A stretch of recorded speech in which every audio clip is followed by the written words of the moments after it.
All right, looks like we're in for a little change of pace. As you can see on the screen, we've got some movement in this next shot. In fact, we have a lot of movement, a lot of different exposures, a lot of different beer pours and liquid sloshing around everywhere. And I'm gonna kind of zero in on my composition because I could spend all day coming up with variations. And so what I thought I'd do instead is just give you the tools you need to create your own version of this. Pretty simple. Would have liked to have seen slightly different shooting setup, but we're gonna work with what we have. So let's dive in and get processing so we can start working. First up, just to show you how much is available, I don't even think I can get all the thumbnails to load up in the middle, but there's just a whole bunch of them. So I think the guys just had fun on set and let this thing fly. So what I want to do is take a couple choice selects and we're going to use those to create a quick composite. In chatting with Rob, he mentioned that we're not going to be worrying about the label for this one. So I'm just going to go ahead and create my top crop. I'm going to, whoops, I guess I have to go out here for this one. I'll expand the canvas once I get it into Photoshop. With that done, I want to go ahead and get it straight, of course. I'm not going to use keystoning because I don't want to introduce any distortions into the glass. I want to keep it fairly intact. It was just a little tilt on the camera, but we're looking straight across, so no keystoning is necessary. So with that done, I can see this one needs a little bit of highlight reduction. I'm gonna probably just be using this for the beer bottle only, maybe the front label, I'm not sure. And if I need to create some tone on the surface of the front of the glass, we can use that as well. Same story as always. We're going to take the threshold down. Got my dynamic range for the highlight. Don't think I need any shadow. I usually do my contrast in Photoshop, even though Capture has lovely contrast. I'll remember to do it in a few minutes. Gonna just select my 3 selects and I'll show you why I'm selecting them. I think I really like the dynamics of this pour. Some neat stuff happening over here. With this one, I'm going to be using a little bit of this slosh. I'm not sure exactly. Like I said, there are tons of them to choose from. You know, stuff like this is really cool. You can take the top part of this and blend it with the bottom part of that. This one's great too. If you want more light in the bottom, there's tons to play with. But for now, I'll just show you some quick tricks to put all these together and start cranking. So, gonna get these processed. We're gonna flip over to Bridge.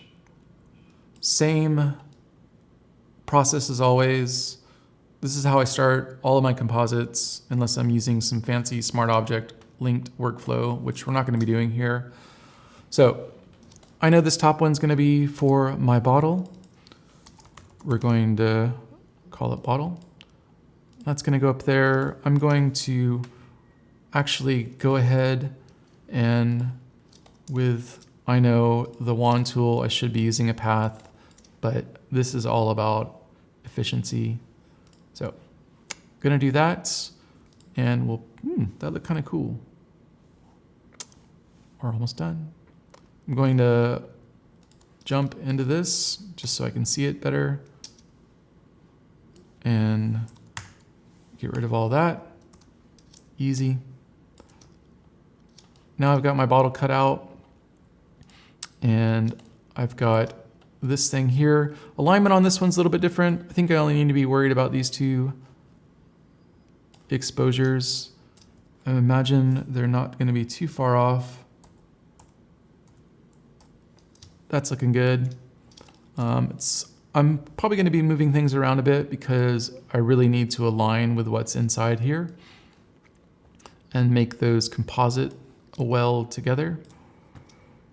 And, you know, the funny thing is with this one, I'm actually going to worry about putting this piece on top of this piece like that, because what I'm going to be using is the interior light of my layer and not the whole thing. That's why I'm not too worried about the edge. So back to normal, but I just want to cut out for now. We're going to turn that off. See, we're just going to kind of blend those two together. For my main pour, pretty simple stuff. Thinking about how I want to cut this out, I can, you know, give myself just a really quick selection. I can be using the quick select tool or the wand. I think I want the wand because quick select sometimes is a little bit overly ambitious and makes things more difficult than they need to be. But with my wand, I've got a tolerance and I can just make quick work of all of this. So that's all I need for that. I'm not sure which mug I want to use. Let's go with this one and go ahead and complete this mask, just in case it's the one we want. If it's not, we can borrow this mask and apply it to the other one. So that looks pretty good. I'm gonna go ahead and group these together, call it glass so I don't get lost. And we're gonna do an inverted mask, throw a background down, yep, just like that, and just like that. All right, with that done, I'm going to, since I've got a whole bunch of stuff happening, I'm gonna use a little trick I have and go filter, noise, median, set this to 1. It's gonna get rid of a whole bunch of stuff. See that? Preview. It's just getting rid of all my specs. It's a real old trick of mine from a long time ago, back before we had any of the refine edges or any of that stuff. Refine edge is great, but it doesn't get rid of those kind of black specks. So I just run a quick median if I need to. And that done, I'm just gonna take a quick look at what's happening. I probably should have done this as well. I'm gonna be using the interior of the other. So like I said, quick and dirty. Path obviously would be better here if you have the time, but we're just flying. Haha, I made straight lines.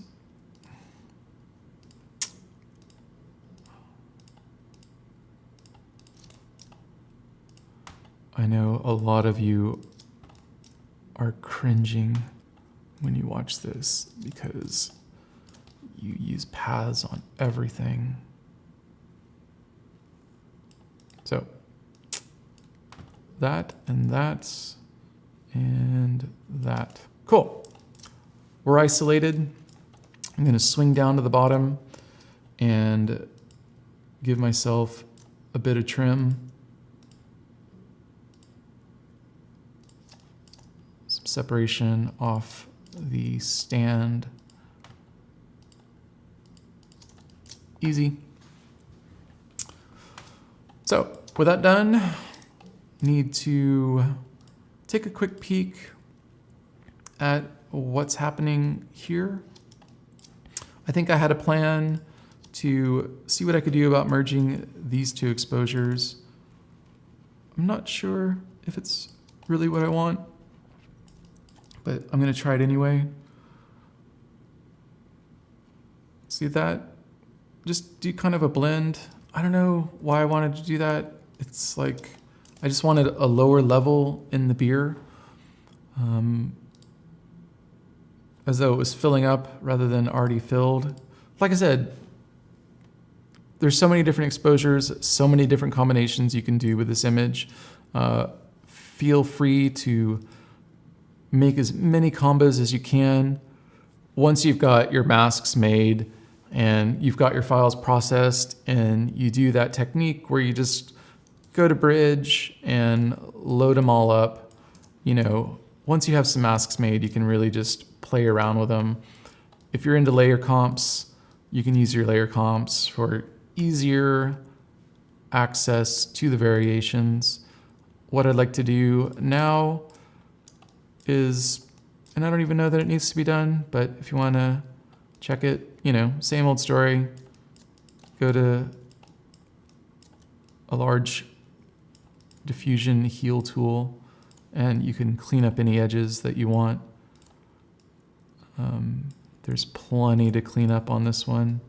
Not as much as some other ones, but this kind of stuff, I like what's going on down here. This one definitely could use a little bit of love.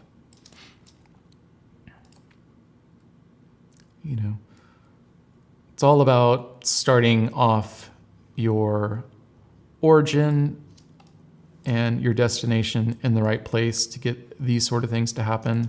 Once I do it, it's aligned, so I can just pick right back up and hit the top of that line without creating all that stuff that normally happens.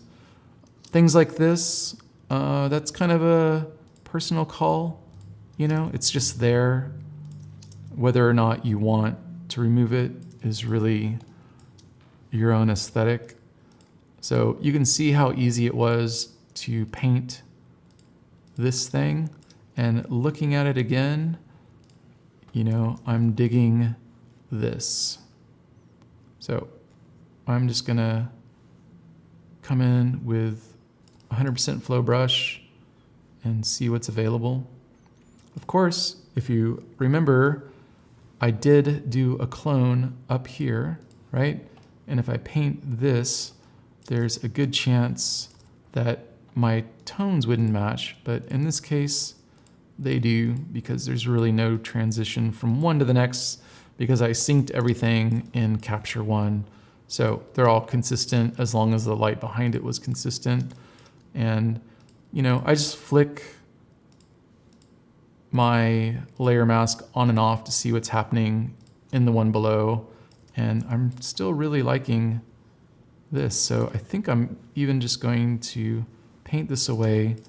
I don't even need what's happening on the other one, although I like the cleanliness down there. So I'm going to keep it, but I am going to paint into this so I don't have to worry about the edge. Doing a little bit of creative masking. It's just, blending things together until they work and not worrying about making a bunch of perfect edges.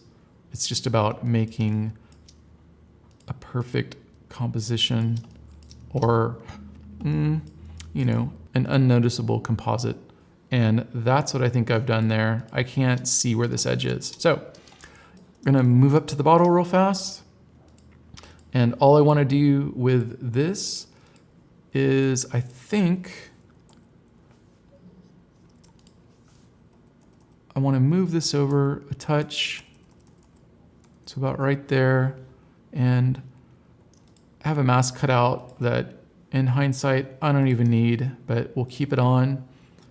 I'm gonna put a mask inside a mask, and with a low flow brush, I'm gonna see what it looks like when I add a tiny bit of light to the interior of that bottle. I'm not a big fan, so what I think I'm gonna do instead, and this is something I do all the time, is I'm gonna get rid of that bottle. I'm gonna check out the number that I'm using for the bottle, which is 956. I'm going to come back into Capture, take my 956, I'm going to clone a variant, which means it's going to maintain all the settings of the previous, create a clone of that one. If I said new variant, then it would reset everything, but I want a clone variant. So I do that, and I'm going to take that variant, crank up the exposure, maybe, we don't need that.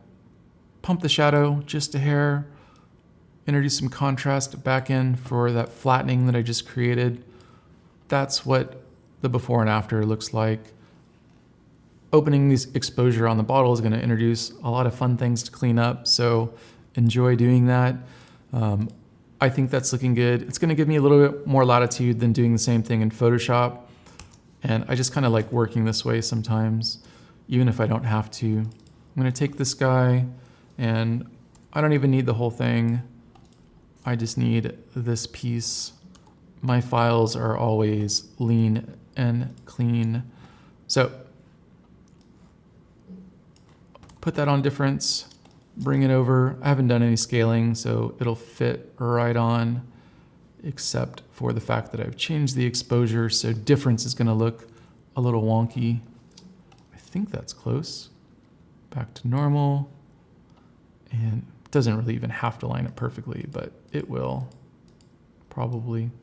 So, inverted mask. And I'm just gonna take a brush, and we are going to gently add a little bit of shape to the interior. I don't want that. I do want this. Yep, just a little bit of something. It's better than that. All of that stuff in the beer was in shadow, so if I open that up with a curve, it would just kind of fall apart into noise. So that's why I used Capture One and a raw for the latitude. Cool, and I think that's all in a good place. I haven't done any color yet, so, and it's funny because I'm not seeing a whole lot of color that needs to be done, which is why I haven't done any yet. But let's go ahead and do some real fast. I'm gonna clean up my layers, and you know, for me, the only thing that needs a little bit of color work, because I already did color on the beer, I think this is looking real sexy. So all I want to do is pop my retouch layer down into there, because that's where it needs to be. You know, I'm a little bit sloppy on this one. There's not a whole lot of layers. So I'm just gonna add a bit more contrast to the glass. That might be a little too much. I'm not looking at anything other than the glass right now. And just the lower half, of course. Inverted, brush, and I'm just gonna paint a little bit of that light into here. You know, maybe you can look at, maybe I wanna look real quick at opening up the highlights in the foam, just because that's the sort of thing I do all the time. I'm just gonna do a highlight drag. I've got plenty of room to move. And this is almost just like a dodge layer, you know, just a different kind of curve on the dodge layer. And just pull a little life, whoa, into this. I had my flow turned off. There's all types of dodge and burning, and they're created by the type of curve you assign them to. So don't be afraid to experiment with different types of curves for different types of dodges, you know, and you can kind of just toggle things on and off to see where it needs a little bit of light, just like that. See? Kind of waking it up a tiny bit. Maybe we'll pull it up onto this surface there, so there's not this kind of dark transition that happens. I like that a whole lot. And if I feel like it, I can maybe, that is just so beautiful. I can maybe see whoa, what it's like to give that a little bit more of something. You know, I'm thinking just the interior part, because I want this exterior part to not get pushed too hard.